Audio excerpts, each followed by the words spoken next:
जिल्ह्यात बैलापोळ सण शुक्रवारी रोजी उत्साहात साजरा करण्यात आला. शेतकऱ्यांसाठी वर्षभरातील महत्त्वाचा सण असल्यानं शेतकऱ्यांनी आपापल्या परीने बैलाची आकर्षक सजावट करून बैलांची पूजा करण्यात आली. यंदा विविध प्रकारच्या शिक्के मारत नवनवीन डिझाईन काढण्याचा प्रयत्न शेतकऱ्यांनी केलाय.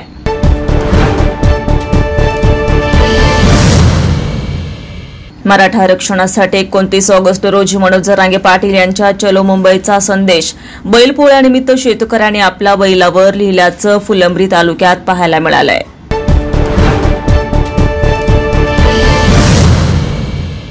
धामणगाव येथे बैलपोळा सण आनंदात साजरा करण्यात आलाय. वर्षभर शेतकऱ्यांसाठी राबणाऱ्या बैलांची आकर्षक सजावट करून पूजन करण्यात आलंय.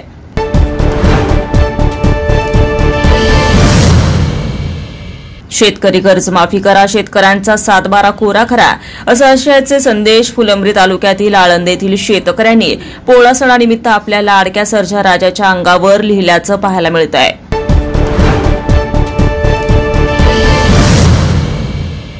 घोडेगाव येथील राजमाता जिजाऊ वरिष्ठ महाविद्यालयाच्या विद्यार्थ्यांनी सोनवणे राणी रामकृष्ण यांना डॉ. बाबासाहेब आंबेडकर मराठवाडा विद्यापीठातून BA मानसशास्त्र या विषयात सुवर्ण पदक मिळवलंय. याबद्दल विद्यापीठाच्या वतीने कुलगुरू डॉ. विजय फुलारी तसेच SNDT विद्यापीठाच्या कुलगुरू डॉ. उज्ज्वला चक्रदिवे यांच्या हस्ते 2100 रुपये धनादेश आणि सन्मानपत्र देण्यात आलंय.